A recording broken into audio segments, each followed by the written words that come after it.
Hello दोस्तों, स्वागत है एक नई वीडियो में। आज हम देखने वाले हैं वार्षिक परीक्षा 2024 सामान्य हिंदी का ये पेपर है और क्लास 11th वाले के लिए महत्वपूर्ण पेपर होने वाला है। ठीक है, पूर्णांक इसमें 100 होता है और ये 30,000 सेट का महत्वपूर्ण पेपर है।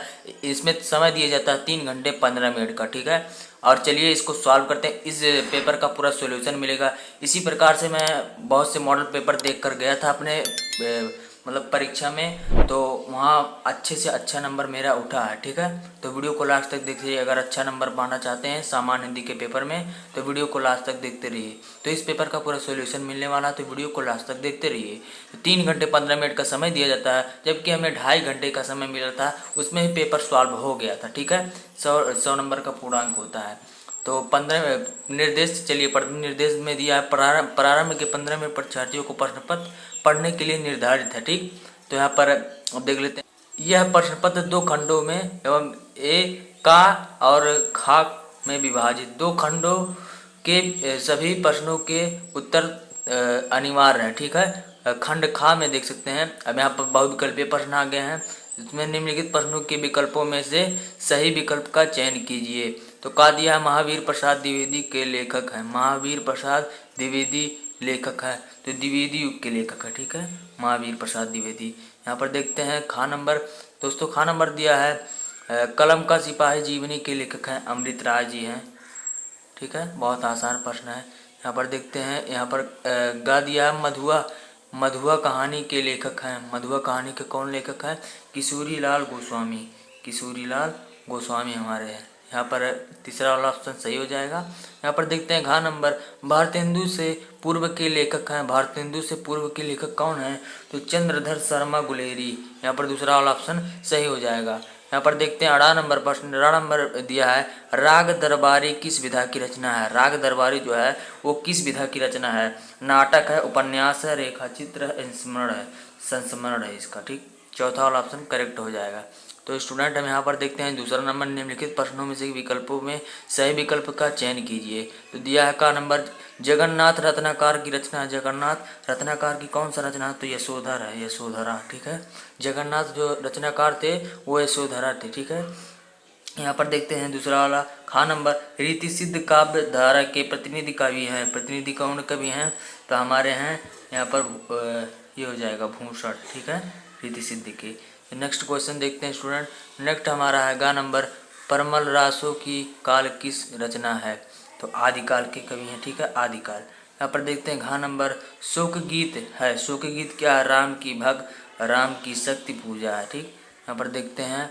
अब आगे यहाँ पर गद्यांश से रिलेटेड प्रश्न है 10 नंबर के। वेरी इंपॉर्टेंट क्वेश्चन ये दिए जाते हैं सभी एग्जाम में ये क्वेश्चन दिए जाते हैं, इंपॉर्टेंट होने वाला है। तो देखिएगा, ध्यान से देखिएगा। निम्नलिखित गद्यांशों में से किसी एक गद्यांश के प्रश्नों के उत्तर दीजिए। यानी 2 गद्यांश आपको दिए जाएंगे, एक ये दिया है, एक अथवा करके दिया जाता है।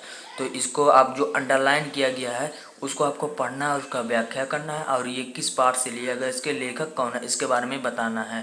तो चलिए नेक्स्ट क्वेश्चन में देखते हैं, नेक्स्ट पेज में। तो स्टूडेंट हम यहाँ पर दूसरे पेज में आ चुके हैं। दूसरे पेज में दिया गया है गद्यांश के पाठ और लेखक का नाम लिखना है।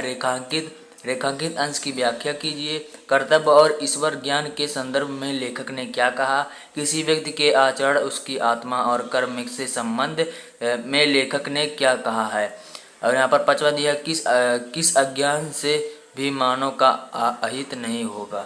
तो ये तो अब पहला गद्यांश था। अब यहाँ पर अथवा करके, मान लीजिए आपको वो नहीं आता तो ये अथवा करके प्रश्न दिया जाता है, इसको आप हल कर सकते हैं। तो यहाँ पर दिया मानव शरीर, मतलब ये जो अंडरलाइन किया है इसका व्याख्या करना है और इसके मतलब लेखक कौन है उसके बारे में आपको लिखना है। तो चलिए नेक्स्ट क्वेश्चन देखते हैं, चौथा नंबर। निम्नलिखित पद्यांश में, यानी वो गद्यांश से रिलेटेड प्रश्न है, पद्यांश से आ गया। तो एक पद्यांश पर आधारित प्रश्नों के उत्तर 10 नंबर के। वेरी इंपॉर्टेंट क्वेश्चन है। ठीक है, 10 नंबर के। तो यहाँ पर देखते हैं, मान लीजिए आपको नहीं आता है। ठीक है, मान लीजिए वह आपको नहीं आता तो ये आप कर सकते हैं। ठीक, अथवा करके प्रश्न दिया जाए, ये नहीं आता है तो आप ये कर सकते हैं।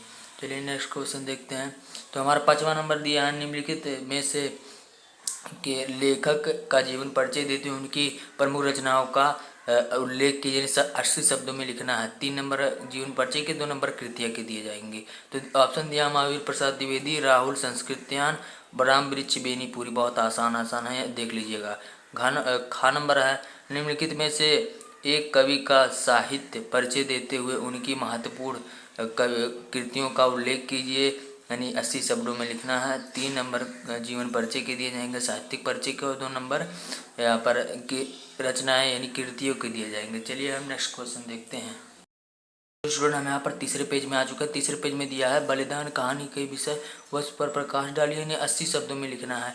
मान लीजिए आपको नहीं आता तो अथवा करके प्रश्न दिया, देख सकते हैं, अथवा आप कर सकते हैं। या अथवा दिया समय कहानी का नायक और नायक कौन है, उनकी चरित्र चित्रण लिखिए। 80 शब्दों में ये भी लिखना है, ठीक, तभी आपको 5 नंबर दिए जाएंगे। यहाँ पर तत्व दिया, स्वपठित नाटक की नायिका का चरित्र चित्रण अपने शब्दों में व्यक्त कीजिए। 80 शब्दों में ये भी लिखना है। मान लीजिए आपको नहीं आता तो अथवा करके प्रश्न कर सकते हैं। दिया अथवा करके स्वपठित नाटक के उद्देश्य पर प्रकाश डालिए। 80 शब्दों में ये भी लिखना है। अब यहाँ पर खंड खा शुरू हो गया, खंड खा, ठीक। खंड खा में दिया है निम्नलिखित संस्कृत में से किसी एक गद्यांश का संदर्भ हिंदी में अनुवाद कीजिए। यानी कि आपको इसका संदर्भ लिखना है और इसका अनुवाद लिखना है।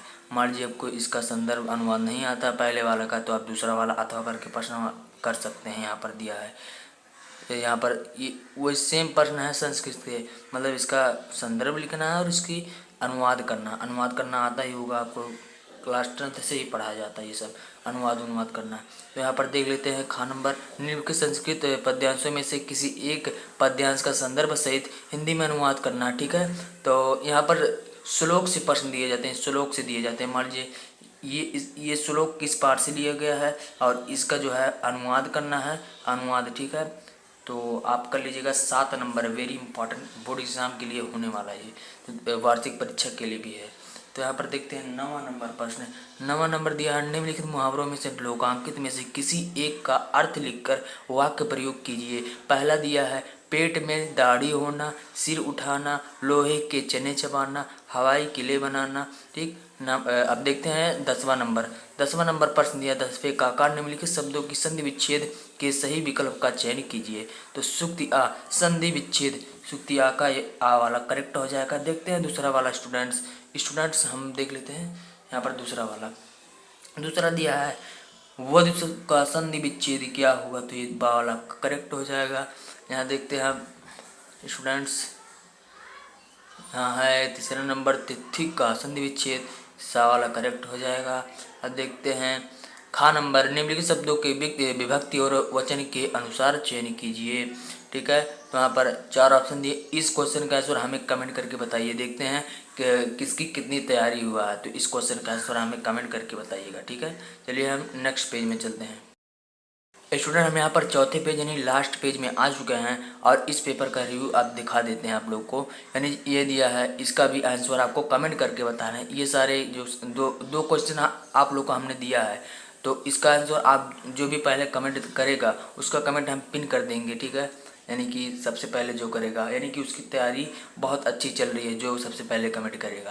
यहाँ पर 11वां नंबर दिया है निम्नलिखित शब्द का युग्मों का सही अर्थ चयन करके लिखिए। पास पास, ठीक, इसका आपको ये करेक्ट ऑप्शन हो जाएगा। पास पास, निकट और जाल करेक्ट हो जाएगा। नेक्स्ट देखते हैं अनुज अबुंद, कौन सा हो जाएगा, अनुज अबुंद, अनुज अबुज अबुज अबुज मतलब क्या होता है, समुद्र और कमल, ठीक है। यहाँ पर देखते हैं निम्नलिखित शब्दों में से किसी एक शब्द का 2 अर्थ लिखिए। किसी एक शब्द का 2 अर्थ, यानी 3 ऑप्शन मतलब दिए गए हैं, इसका आप 2 शब्द लिख सकते हैं आसानी से। बहुत आसान प्रश्न दिए गए हैं, कोई कठिन नहीं है, ठीक है। गा नंबर दिया निम्नलिखित वाक्यांशों के लिए एक शब्द का चयन करके लिखिए। तो जीवित रहने की उत्कट इच्छा, ठीक। यहाँ पर ऑप्शन से दिए गए, बहुत आसान क्वेश्चन है, सॉल्व कर लीजिएगा, ठीक है। वन में रहने वाला कौन कौन है, ठीक है। वनवासी होता है वन में रहने वाला, ठीक है। यहाँ पर देख लेते हैं अब घा नंबर, निम्नलिखित में से किन्हीं 2 वाक्यों का शुद्ध करके लिखिए। लिखा, इसको शुद्ध करके लिखना। उन्होंने मेरे समझ हाथ जोड़ा, सभी छात्रों में रमेश बहुत श्रेष्ठ है, ईश्वर के अनेक रूप हैं, वह लोग इधर क्यों आएंगे। चलिए 12वां नंबर क्वेश्चन देख लेते हैं। ये बहुत 12वां नंबर बहुत इंपॉर्टेंट है, 6 नंबर के आपके बोर्ड एग्जाम में भी पाया जाता है प्रश्न। तो हास्य रस अथवा शांत रस के अस्थायी भाव, उसका परिभाषा उदाहरण सहित लिखना है। खा नंबर दिया है रूपक अलंकार और उत्प्रेक्षा अलंकार का लक्षण उदाहरण सहित लिखना है। रोला अथवा हारिगति की छंद का लक्षण उदाहरण सहित लिखना है। 6 नंबर, 2 नंबर, 2 4 2 6 नंबर आपके पक्के होने वाले अगर इसको तैयार कर लेते हैं। मान लीजिए आपको इसको नहीं आता है, कुछ किसी भी प्रश्न में आपको डाउट होता है तो कमेंट करिएगा, तुरंत उसका उत्तर हम अगले दिन उसका उत्तर बनाएंगे, ठीक है। लेकिन ज़्यादा से ज़्यादा इस वीडियो को सपोर्ट करिए, लाइक करिए, सब्सक्राइब करिए, ठीक है। बहुत वायरल पेपर ये है। तो चलिए हम देखते हैं नेक्स्ट क्वेश्चन। खा नंबर यहाँ पर 13वां नंबर, बढ़ते हुए संक्रमण रोग की रोकथाम के लिए मुख्य चिकित्साधिकारी के एक प्रार्थना पत्र लिखिए। मान लीजिए आपको प्रार्थना पत्र नहीं लिखना आता तो ये दूसरा दिया है, अपने नगर के सार्वजनिक भूमि पर हुए अवैध कब्जे को हटाने के लिए नगर पालिका अध्यक्ष को एक शिकायती पत्र लिखिए। नगर पालिका के अध्यक्ष को यानी चेयरमैन को, ठीक है। यहाँ पर देखते हैं 14वां नंबर यानी लास्ट क्वेश्चन है। ये बहुत इंपॉर्टेंट प्रश्न है भैया, यहाँ पर 9 नंबर के प्रश्न दिए थे, बहुत इंपॉर्टेंट क्वेश्चन है।